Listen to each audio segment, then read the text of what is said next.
Neither should your supply chain. From power and connectivity to racks and critical power, Graybar brings the products and the experience data centers need now. And with deep inventory and logistics expertise, we keep projects moving from first delivery to final install. With hundreds of locations and a nationwide delivery fleet, we help you bring facilities online, on time, and on budget. Yep, Graybar does that.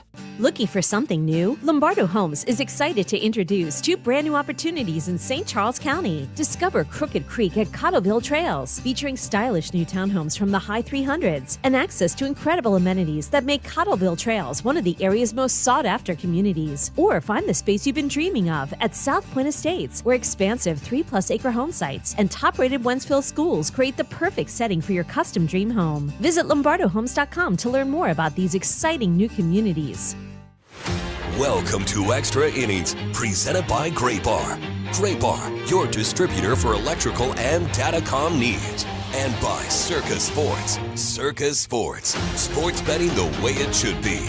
On the voice of the Cardinals, KMOX.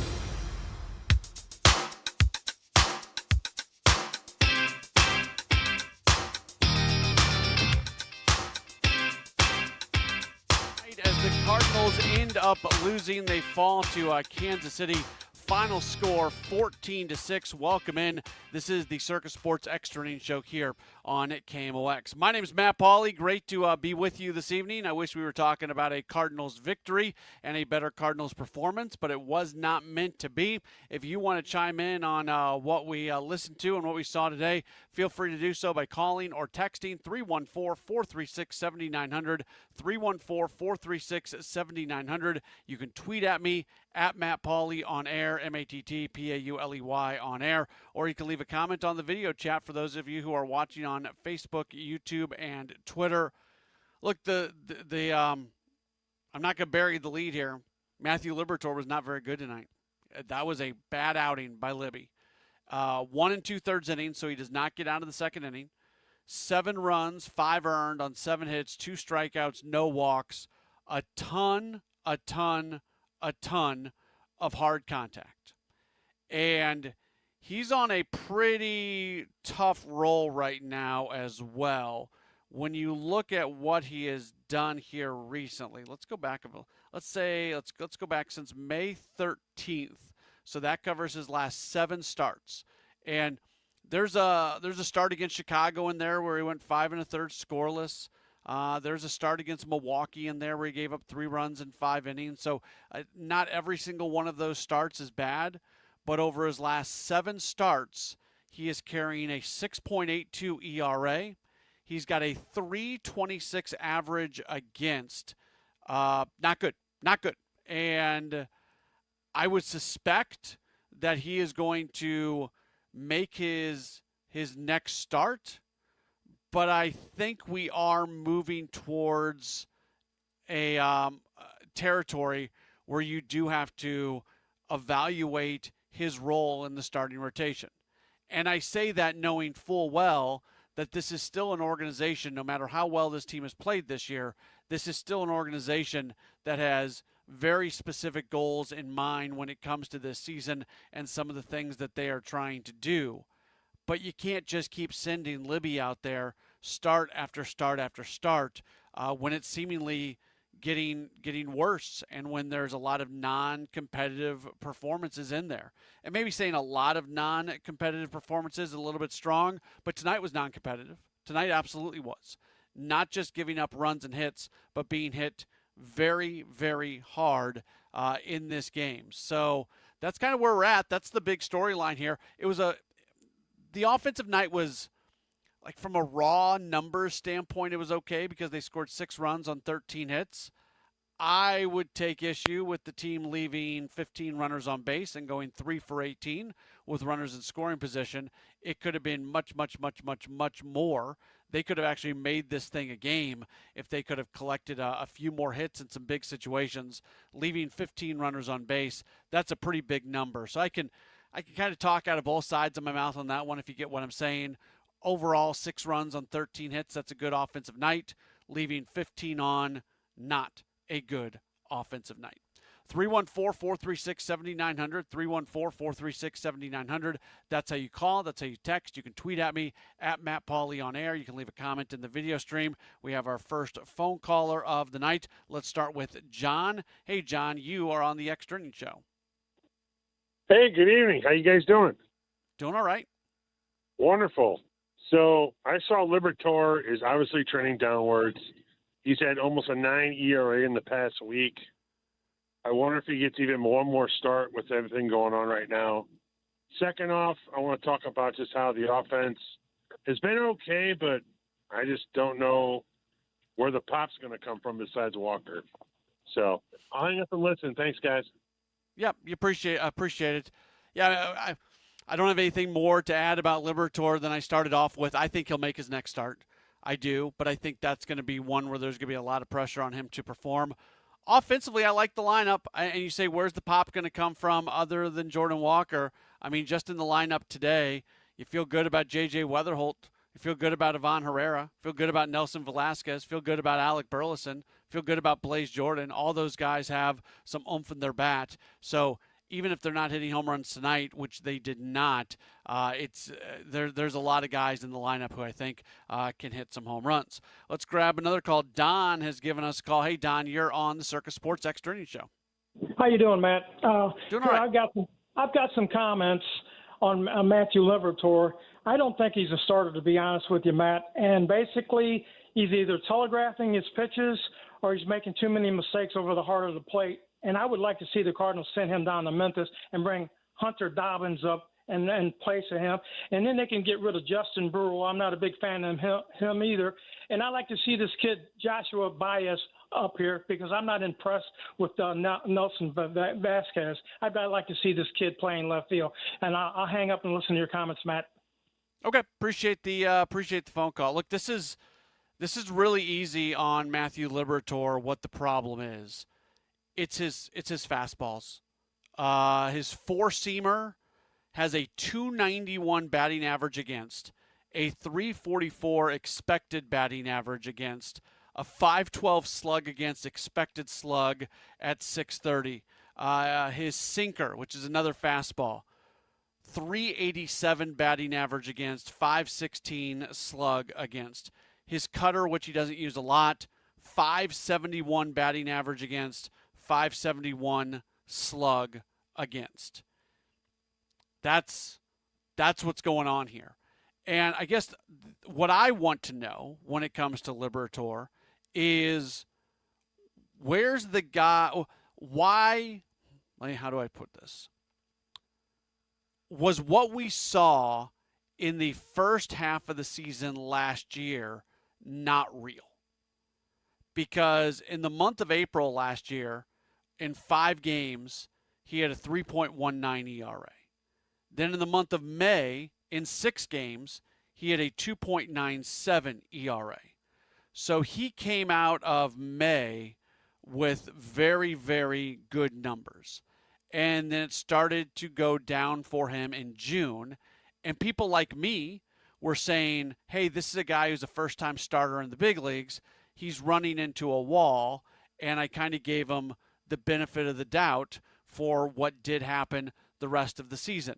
And I said, if he can go make his start just about every 5th day, if they can kind of massage him through the end of the season, take the foot off the pedal a little bit and let him have a regular offseason coming off a year where he got that pitch count and that innings count up, that was going to set him up for a pretty solid 2026. And he did get to 151 innings last year, so that makes you feel pretty comfortable about where he'd be coming into this year. But really, unfortunately, his numbers since June of last year have never completely rebounded. Let's see if I can run the numbers since then. Give me 1 second here. This makes for fantastic radio. But I'm going to do his numbers from June of 2025 to right now. Okay, yeah, I got it. 33 games since June 1st of 2025. So going back to last year. So we're taking full season numbers from this year, and we're taking his season last year except for the first 2 months of April and May. So since June 1st of last season, he has made 33 starts. He has a 5.13 ERA in that time. He has a batting average against of 293. So this has been going on for a while. And I'm really not trying to make this a let's beat up on Matthew Liberatore show. That's not the goal. But I do think there is a shelf life here where if he doesn't get things going back on the right direction, the Cardinals are in a spot where they're going to have to view him on what he is moving forward. And the good place that the Cardinals are in is that they have a ton of starting pitching on the way. They've got a ton of it. Hunter Dobbins you can call up at any moment. Quinn Matthews isn't far behind. There's other guys who are Bryson Motts is a guy who you can call. Like there's a lot of dudes. There's a lot of dudes who are there, but at the same time, it's not an organization that I think is looking to give up on Matthew Liberatore. I think they still have belief in him, but part of what they're going to have to do is they're going to have to find a pathway for him to move forward. And look, we've had some comparisons to Nolan Gorman. And I get that because Gorman went into a pretty heavy slump, and it feels like it feels like Liberatore is in a heavy slump right now as well. I do trust this organization with the infrastructure that they have put in under Chaim Bloom, that if it does get to a point where they need to try to do basically what they're doing with Gorman. Gorman's not really playing games right now. They're working with him in other ways and trying to get him going. If something like that has to happen with Liberatore at some point in the future, I would not be against that. We've got another phone call. Derek has given us a call. Hey, Derek, you're on the Circus Sports Extra Innings Show. Good evening, y'all. How you doing? I'm calling from Texas. All right. All right. I'm wearing a cowboy hat. Okay. What do you want to talk about? I want to talk about the offense. I don't watch the Cardinals a lot, but I watched them tonight, and I thought they wouldn't have lost by almost a touchdown. Okay. Appreciate the phone call. Again, 6 runs, 13 hits, you'll take it. 15 runners left on base, 3 for 18 with runners in scoring position. That is not a number that you really are comfortable with. Walt sends in a message. How about some humor tonight? Is it true that Ivan Herrera failed dodgeball? That's a good one. Actually, you know what? That leads us. Well done, Walt. You get the co-host award for the night. That leads us to Who's on a Roll, sponsored by Circus Sports. Sports betting the way it should be. Ivan Herrera hit by a pitch again tonight. That is 20 hit by pitches. I'm sure that's a role that he doesn't want to be on, but that's a big number. So Ivan Herrera being hit by a pitch indeed is going to be our Who's on a Roll, sponsored by Circus Sports, sports betting the way it should be. Kevin has given us a call. Hey, Kevin, you are on the Circus Sports Extra Innings Show. Hey, thanks for having me on. I wanted to make a comment about Blaze Jordan. First of all, if you have that name, you got to be good, right? But I was really glad to see him get a bloop hit tonight because he has hit the ball so hard and made some outs that really, looking at his average and so on, is kind of underestimated what he's really done as far as making contact. So he's been a real breath of fresh air, and I think we ought to call him our version of Air Jordan. How's that one? So, all right, I like it, yeah. And then I got one other comment. I hope that Brian Torres doesn't get lost in the shuffle of all of the moves and things, because I really like the professional way this guy takes an at bat, and I feel really good when he's up there that he's going to give us a chance to get a walk, a hit, or something. So I really want to give thumbs up to those two guys. Okay, appreciate the phone call. Blaze is doing great, and the question was his defense coming in. It hasn't been a question so far. He has done and that's a credit to him, and he's done a lot of work with Stubby Clapp. By the way, congratulations to Stubby Clapp. This is the weekend where he is being inducted into the Canadian Baseball Hall of Fame. That's why he's not with the club right now. That's a great honor for him. But Blaze Jordan, In 7 games, a 308 hitter with a 910 OPS. He has come in and he's made a really, really nice impact on this team right away, and it has been fun to watch him for sure. I understand the caller Kevin's point about about Brian Torres, because he has done nice things with the team. I don't know where the role is for him right now, for being honest. I mean, there was a clear role for him when he first arrived, and he was playing just about every day. But as guys have gotten healthy, guys have returned, guys have been called up, there hasn't really been much of an opportunity for him. Got into the game today, did not get an at-bat. The numbers for him right now, a 238 hitter, 748 OPS. I like Brian Torres. I don't know what his role can be on this team here. And bluntly, I think there's bigger things to worry about right now for the club. I want the guys who are in there on just about an everyday basis those are the guys that I am more worried about. So I understand the desire to see more of Brian Torres. I just don't know how you do it. And if you're not able to do it, bluntly, I'm not too terribly worried about it right now. Message come in, says Matthew Liberatore has regressed. Andre Palante has done the opposite. I think Liberatore has had enough chances as a starter. Again, I think he gets at least one more start for sure. But I do think that this performance tonight moves him a little bit more to the edge of forcing the Cardinals' hand in making some type of decision. Texter goes on to say Leahy's on a better track than Libby. At least he's progressing, albeit slowly. It's start and stop for Leahy. His last appearance was pretty good. I would say that was a step forward. I wouldn't say there has been a successive groups of steps forward for Leahy, but hopefully that was the first one that does continuing on. Samson's in a message, says tough loss for the Cardinals. Libby does not deserve to be in the rotation. He should be in the bullpen. Well, the Cardinals are going to have a couple choices here.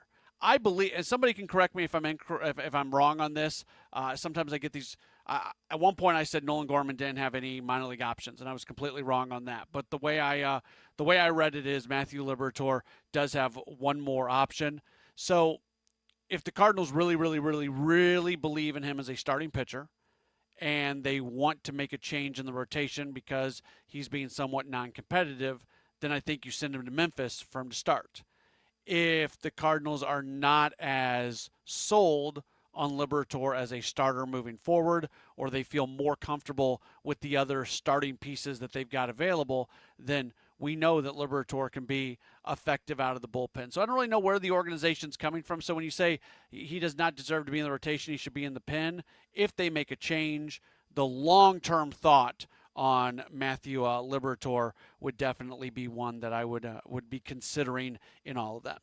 Let's get to our cut of the game, sponsored by the Diamond Shop, thediamondshop.net. We don't have a whole lot for the Cardinals on this one, so I'm going to go with a Kansas City one. It doesn't. I'm not super excited about it, but there was something that happened in this game tonight that certainly was notable. Salvador Perez he's a good dude. He's a really good guy. I had him actually when I was broadcasting in the minor leagues, when I was doing low A baseball in the Royals system. So I've always kind of had a soft spot in my heart for him. And I mean, he's a fringe Hall of Fame kind of guy, and he's just a really, really good dude. And his numbers over his career are pretty fantastic. He had a milestone hit tonight. He hits a home run, and he passes by the great George Brett to become the all-time home run leader at Kauffman Stadium. There's a swing and a long drive down the left field line. That is back and out of here. A home run for Salvador Perez, his second extra base hit tonight, his 10th home run of the year. So there it is. That is going to be our cut of the game, and it's sponsored by the Diamond Shop, thediamondshop.net. So there's talk on this chat when we're going to take a break, and I'm going to get to the Fangraphs resource page and double check what I thought I said earlier on the roster resource on Liberatore and options, because a lot of people are saying that I got that one wrong, which is like I always say, I get stuff wrong, and I'm always willing to admit when I do get stuff wrong. So I will definitely double check what I thought I was right, and we'll pass that along coming up after this break. So if you want to get in here still, you can call or text 314-436-7900. Text in that's the number you text in. You can tweet at me at Matt Pauley on air, or you can leave a comment on the video stream. We got more coming up in just a moment. It's the Circus Sports Extra Innings Show here on KMOX. The Diamond Shop, making St. Louis sparkle for over 100 years, offers a wide selection of engagement and wedding rings, fine jewelry, and watches to suit your style and budget. Visit us at 12 North Central Avenue or schedule a virtual appointment at thediamondshop.net. America is turning 250 this year, and Circus Sports is celebrating by offering all users in Missouri $250. For everyone in Missouri, all you have to do is deposit $250 on your Circus Sports app, then play through that deposit. Once you do, Circus Sports will reward you with $250 right in your account. This is available for everyone in Missouri, new and existing users. Celebrate 250 years and find out more at circusports.com today. Must be 21 or older and in Missouri. Gambling problem? Call 1-800-GAMBLER. Now, back to Extra Innings, presented by Gray Bar. Gray Bar, your distributor for electrical and datacom needs. And by Circus Sports. Circus Sports. Sports betting the way it should be. On the voice of the Cardinals, KMOX.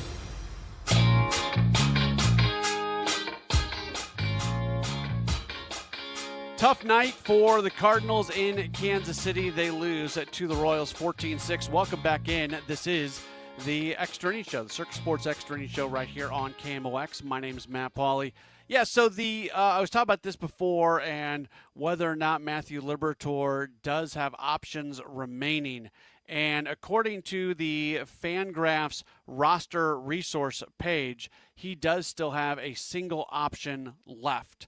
So again, I'm pretty good. I know my strengths. I know my weaknesses. I'm a pretty self-aware person, I think. I'm pretty good generally when it comes to these roster type things. I don't always get them right. There's sometimes something that I look past.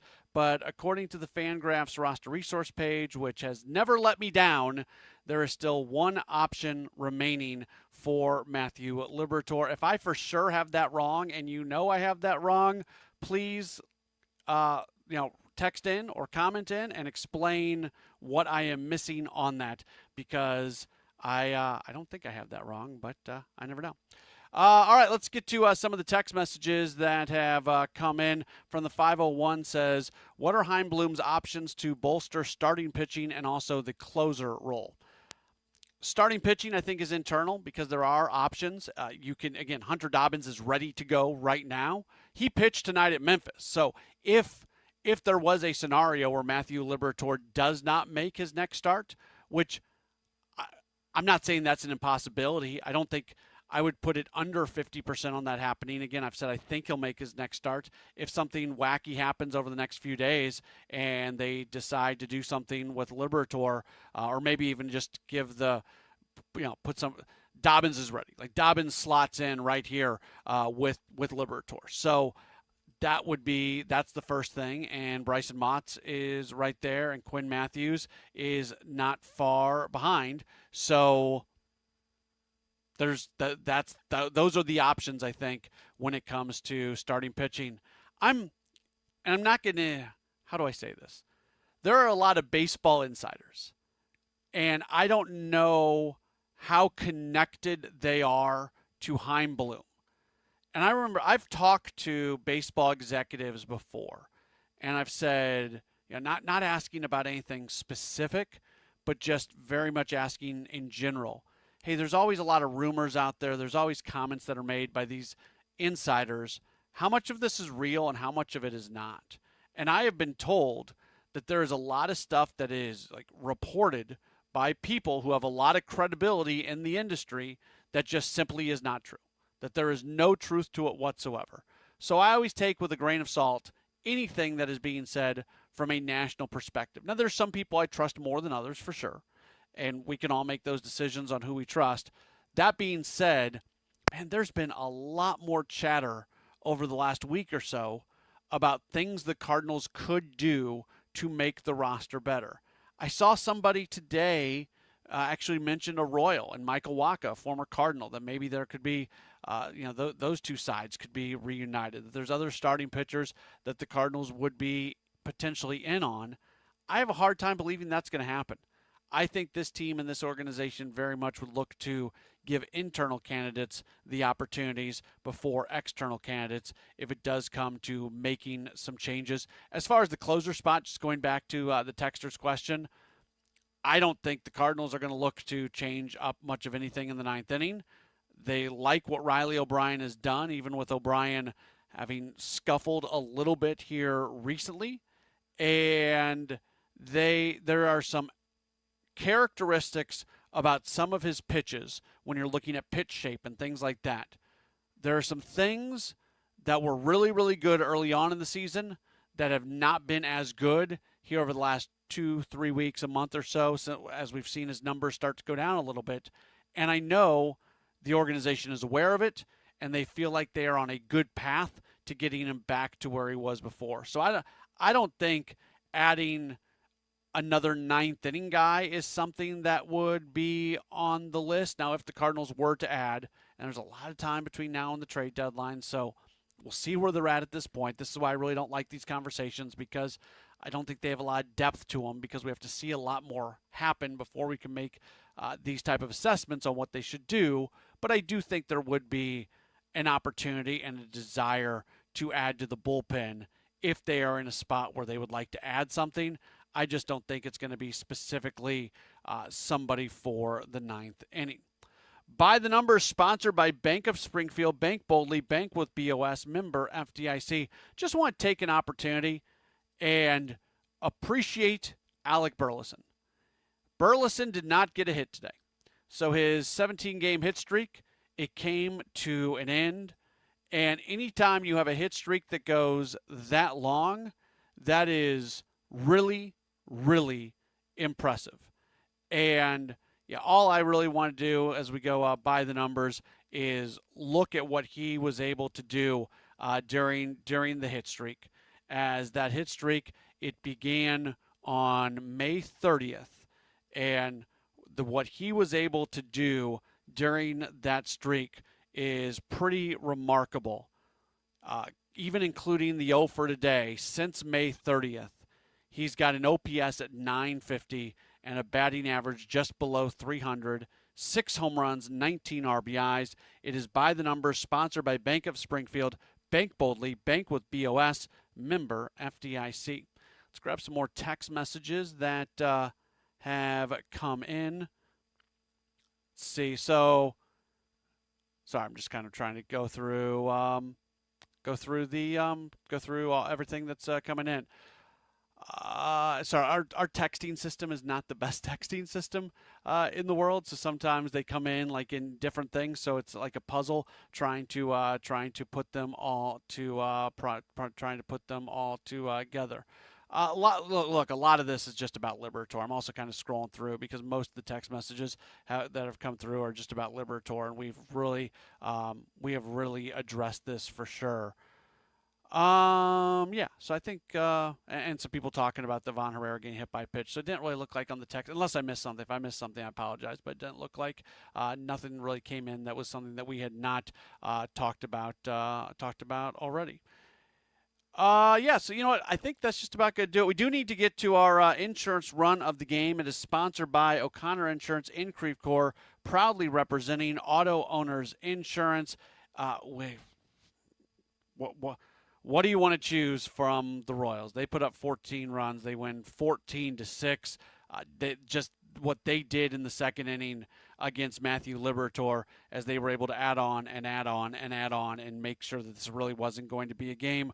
We'll just call that entire duration the insurance runs of the game, sponsored by O'Connor Insurance in Creve Coeur, proudly representing auto owners insurance.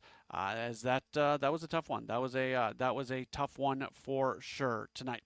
All right, thanks so much for being tuned into the program. Obviously a tough game. Matthew Liberatore is the biggest storyline of this game, unfortunately, and we'll see how this plays out over the next few days. It was not a good night for him. You hope there are some better nights for him moving forward. We are back with you tomorrow. We'll have a full Redbird Rush Hour, Kevin Wheeler and myself, during the 5 o'clock hour. We'll get Cardinal pregame going at about 6:20 or so, and then we'll have baseball, and we'll have this show tomorrow night. So enjoy the rest of your evening. Get this one, stop thinking about this one, and hopefully it's a better day tomorrow for the Cardinals. Look forward to talking to you soon right here on the home of the Cardinals, KMOX. Life is full of bold moments.